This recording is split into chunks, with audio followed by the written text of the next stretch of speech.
Hello and welcome to the program. My name is Levi, this is Christina, and we'll be hosting the Fishbowl. Our discussion is going to be based on the idea that God can use anybody despite their disabilities for Him. Whether our handicaps be mental, spiritual or physical, He can always use us. In the studio we have Steve. Welcome, Steve. Thank you. And we also have Keaton. Thanks. It's great to have you guys here. But before we get underway, we're going to have a look at what Bill has to say on the issue. Stop for just a minute and think about the people that you meet along the way in your young life, and for those of you that are watching that are a little bit older, even at this point, you have seen people in your lives that you don't really understand. People may be blind, people may have some kind of physical handicap. The Bible talks about these individuals in no uncertain terms. God has a unique way of taking what I choose to call rejected stones and do something just absolutely phenomenal through them. So much to the point that I say this, with God there's no such thing as wasted life. Things that you and I don't even begin to comprehend, God is just beginning to unfold before us. There are living demonstrations of this. Philip Yancey talks about it in his book, Disappointment with God. He talks about Carolyn, a young lady racked with cerebral palsy. And come to find out after 7 years in a nursing home and 5 years in high school and getting her into college, that inside this young lady, racked with cerebral palsy, who could not speak a word, who could emit a sound with drool coming out of her mouth and going through spastic gyrations. This testimony that we find in 2 Corinthians 4:7, this was her living testimony. She says, we have this treasure. She's talking about the treasure of her life in this jar of clay to show that the all-surpassing power is from God and not from her. That was her testimony. Cerebral palsy or not, she was a living demonstration of what God can do with a rejected stone. Tony Campolo, a good friend of mine, tells the story of a young man named Billy. Billy, also with cerebral palsy, limping along at this camp. Undaunted man. These kids were making fun of him, doing crazy things to him, making him feel as bad as they possibly could. But no, not Billy. He's so excited to be there, so happy in his life. And it was a demonstration to people that, you know what? Circumstances don't really matter. Any kind of physical handicap doesn't really matter. God can take those stones that the builders rejected, and He can do things through them that will absolutely blow our minds. Billy made a difference in that camp. Kids gave their lives to Jesus as a result of his testimony, which was simply this: Jesus loves me, and I love Jesus. Is your life a rejected stone? You feel like you're out, down and out? God can use you, and He chooses to use you.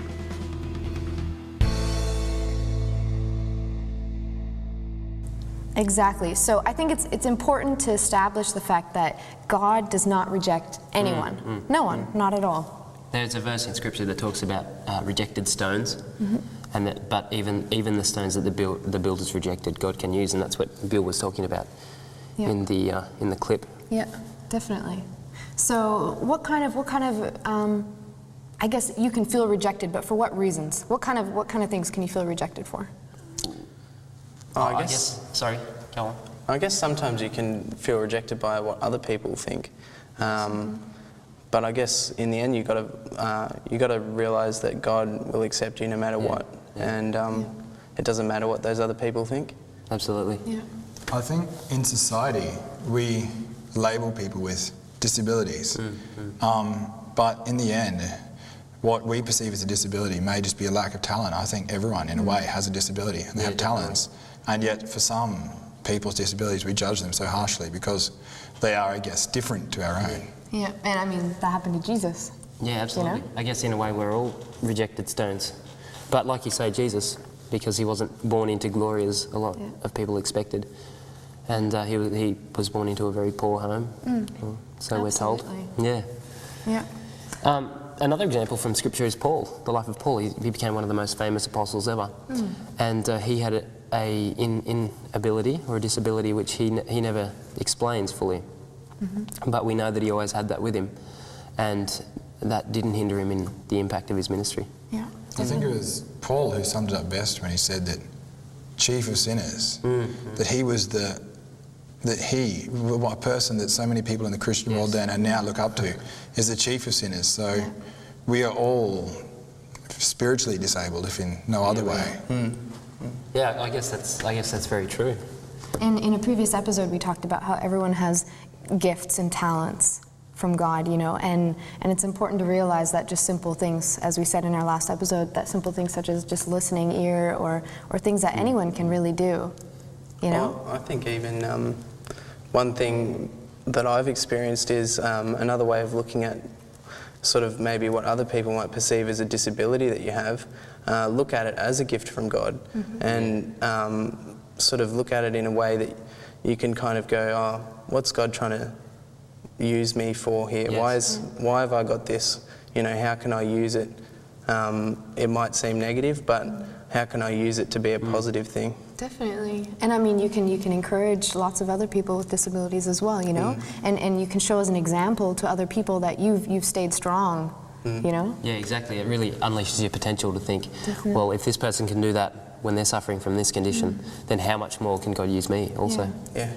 And even people, I mean, someone else can be worse off, and as bad as it is, you know, you sometimes feel better about your own life when you see someone else worse off. I mean, it's human nature, but when you see someone struggle through, you almost feel like, oh, I shouldn't even be sad about what I have. You know, they struggled through this. That's you right. know? You know, I spent, in high school, I used to volunteer with disabled sports. Yes. And I used to volunteer at the disabled sports days. And I would see these kids come through there and they would be graded, sort of like in the Paralympics, that they would be graded in levels of the disability and they'd compete against other people. Hold that thought. I'm so sorry. We'll be back right after the break.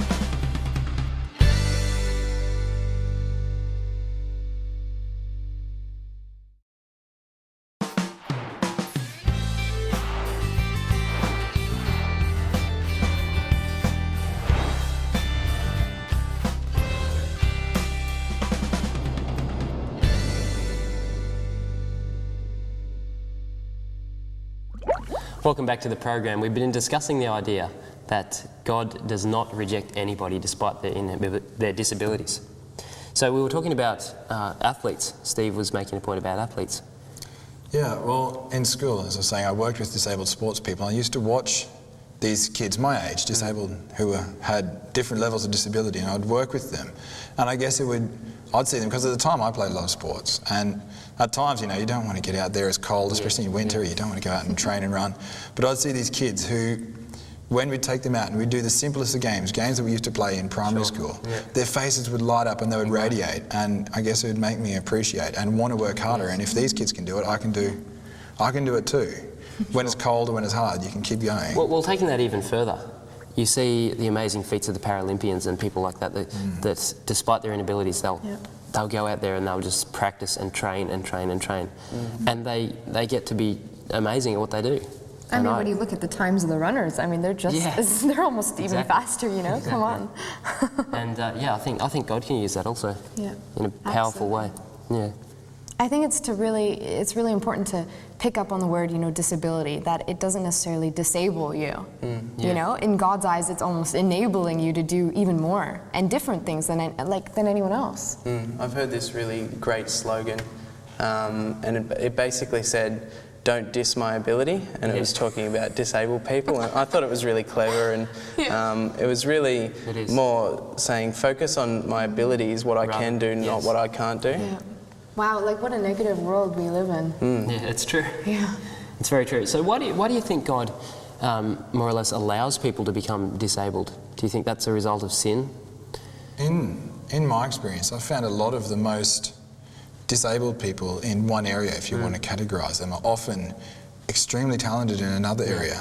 In school, I worked with a young guy who couldn't take care of himself and he couldn't drive a car, things like this. But he was one of the brightest minds I've ever met. He is now in university studying pure mathematics, about to complete a doctorate in pure mathematics. He's in one way, he might be perceived as disabled, but in another way, he's more able than any. So you're saying that just because it's disabled by our standards, It's just a different level of ability in other areas. It's the whole I know what you're saying. abnormal, normal. So Exactly. we could be disabled in that we're not as bright as he In a is. different way, Yeah, I may well be exactly. disabled in maths because I'm not very good at it. Yeah, Sure. exactly. So that's practically just a label that we do It put is. on people. Society It's a puts a label. label on. Yeah, absolutely. Yeah, well, there is a mention in the Bible of a man who was blind from birth, and the disciples said, "Is it because this man sinned, or is it because his parents sinned?"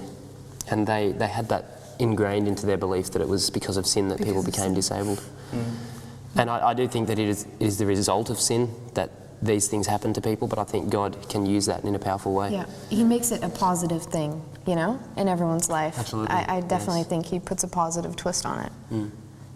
Yeah, well, I've never really seen myself as a discarded stone. Is that what they call it? Rejected stone. The rejected stone. I've never really felt like that because of God. You know, He makes you feel like Absolutely. you are, you know, the apple of His eye, sort of thing. Like you're perfect in every way to Him, even though to everyone else you might seem like there's something wrong with you. Sure. Well, there's times when we're all going to probably feel rejected. I mean, even Jesus, I mean, that verse that says, even the stone the builders rejected. Jesus was the creator of the universe, and yet he was rejected by those around him. And I think there's going to be times when we're all like that, but he is our example. And he showed us that how powerful his ministry could be, despite how rejected he was. Yeah. I think, above all, the one thing we need to be avoided, and Levi mentioned this earlier, was that we can be a spiritual handicap to people. I mean, people suffer many physical handicaps, but in our spiritual life, we can be, I found it, that we can be spiritual handicaps to other people. Yes. And I've thought about this. If we are influencing people's spiritual walk, then we are being far greater handicapped than any physical handicap could ever be. We're spiritually handicapping them, and that is a terrible thing. We might think we're being perfectly normal and living our own life, but we're actually being a hindrance to someone else in their relationship with God. It's important to realize that, God gives you a purpose. Yes. And it's important to turn to God when you feel low or when you feel down. So for anyone who feels rejected, God is there, willing to pick you up, and you just Right gotta... back up again. It's so true. Yeah. It's so true. I don't know, I just pictured, well, other than the fish, actually speaking of water, I just pictured, picking up the stone and letting it, you throw it that way and it like flicks up 4 or 5 times, imagine how many people you can touch, kind of thing. I just picture that. By skipping one stone, yes. That's so true. Even if it was the rejected stone. Yeah, definitely. Good metaphor. I was just thinking we did forget to introduce our fish. Yeah, we did. It's a bit remiss of us. We had Freddie and Esmeralda. I hope you're enjoying the show, you two. Yep, they've got plenty of stones in there. They certainly do. So we're going to cut to a quick break, and we'll be right back in just a few moments.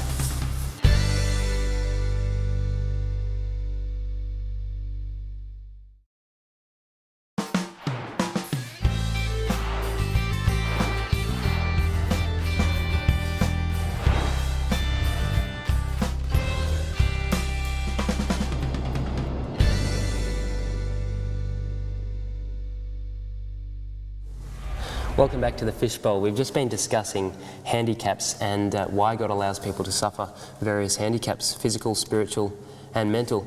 We talked about the point before that is a disability a result of sin? And I think essentially it's a result of sin being in the world, but because everyone has sinned, we can't just blame it on the fact that somebody sinned here and there. Yeah, it's not like the person who has a severe disability is the one that's sinned more than everyone else. Because really that would be paint a picture of an unfair God that would allow you to be born not having ever sinned with a disability, Yeah, absolutely. as far as I'm concerned. And I think some cultures around the world believe that, and I think that's what's great about Christianity and the faith we have in God, is that He doesn't make a person who has a disability feel like they're less of a person or any. Oftentimes, they're just as much a person as anyone else. They have just as much a quality of life. And That's right. It always seems to me that most people I've met that are disabled, they're the type of people that will not let it affect them, and they'll be the type of person that can change things and really make a difference for God. And That's right.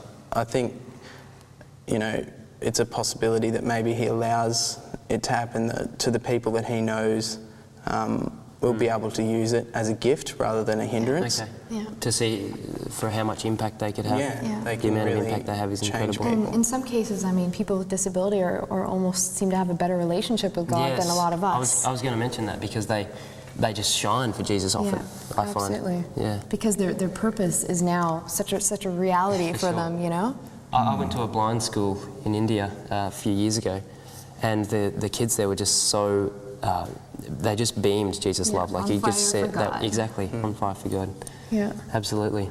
So Yeah, oh, definitely. I don't think it is because of a result of sin, but definitely I know that in some cultures as well, it's pretty much they ostracize certain families because they're like, in a previous life you sinned and that's why. And it has nothing even to do with that individual. Yeah. But the Bible says all have sinned and come short of the glory of God. So yeah, absolutely. there's no perfect ones among us. Yeah. We actually had a question come We in. had a question come in? Yeah, we I was thinking we did. might. We have a few. We always have a full fishbowl. Oh. One's Eeny, meeny, miny, blue what's your card favorite today. color? Blue. If my story can't be told to millions of people, is it really that special?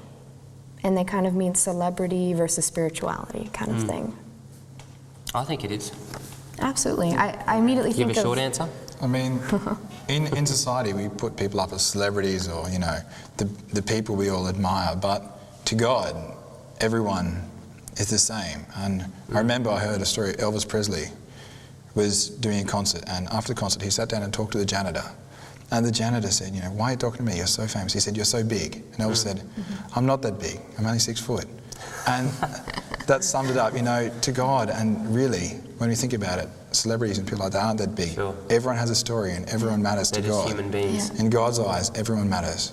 Yeah, and I immediately think of that quote where to the world you're one person, but to one person you're the world. Yes. And, you know, being able to share your story with one person can affect that person's life, which will affect, you know, all the people they come in contact Definitely. with. Yeah. So it's And it means so much more when it's personal than rather than a celebrity story where you're telling everybody about it. Definitely. It means so much more if it's someone who you can share with. Yeah. Yeah. Absolutely. Definitely. Well, Keaton, you're going to share a bit of a story with us, aren't you? Yeah. Cool.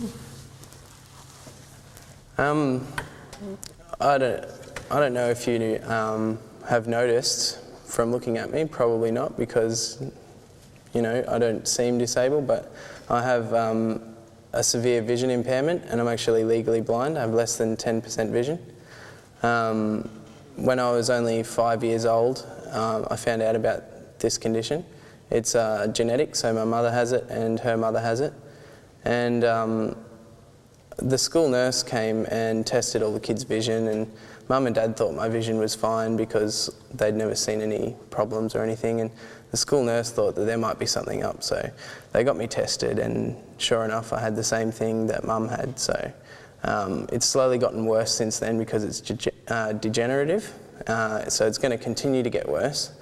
And I guess when I got to an age where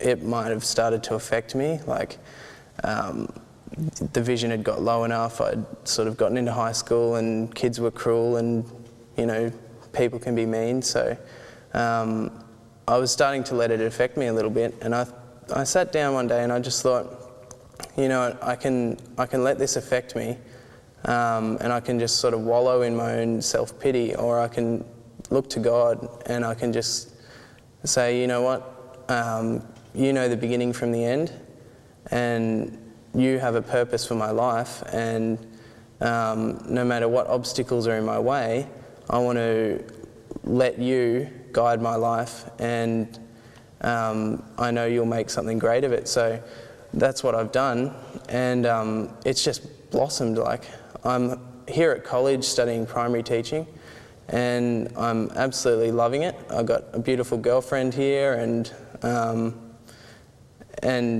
my life's just awesome. Like, I'm the happiest guy on earth, and it's nothing really that I've done to make it happy. It's all about God. He's just made my life the way it is. So if you've got something in your life that's affecting you, something that's getting you down, whether it be a handicap, spiritual, physical, mental, whatever it is, I I think what you should do, and that's what I've done, is just hand it over to God and just realise that He can use you anyway, and He wants to use you anyway, and that you're special to Him no matter what.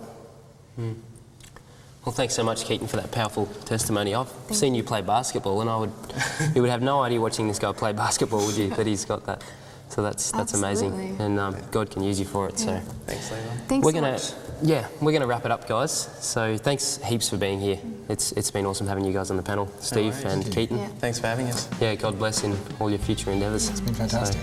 But for now, we're going to wrap it up. So from Christina and I, and from the panel here at the Fishbowl, thank you for watching and enjoy the music.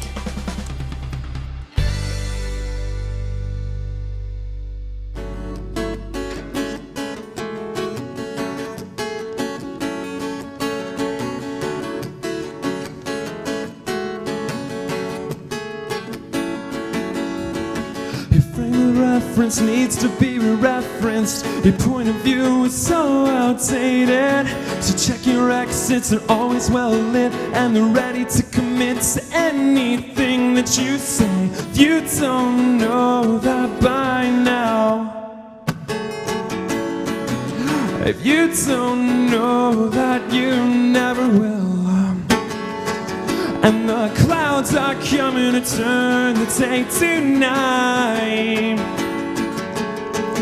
But the sun's just begging to break through.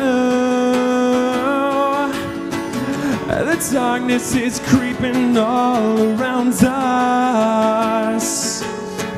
But the sun's just begging to break through. A breakthrough. A breakthrough to me and you.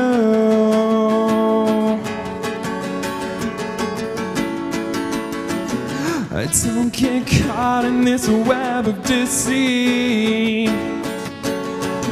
The honey comes first and then the sting. Believe me, because I've been there before. You could be looking in the devil's eyes tonight. The sun's just begging to break through.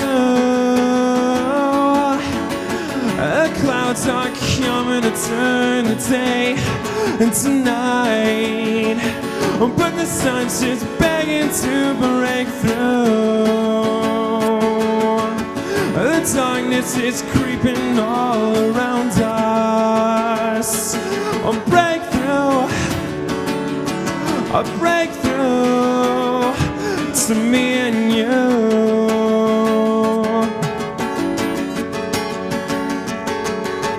From finite to infinity, you open my eyes and let me see everything it is I need, and that's you. From finite to infinity, you open my eyes and let me see everything it is I need, and that's you.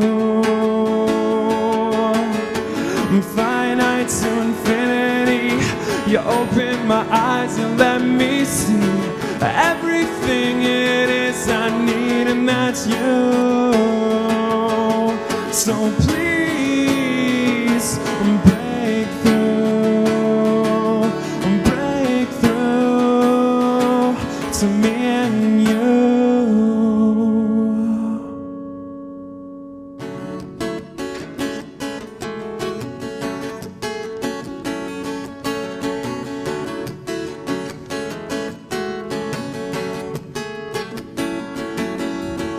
Your frame of reference needs to be re-referenced. Your point of view is so outdated.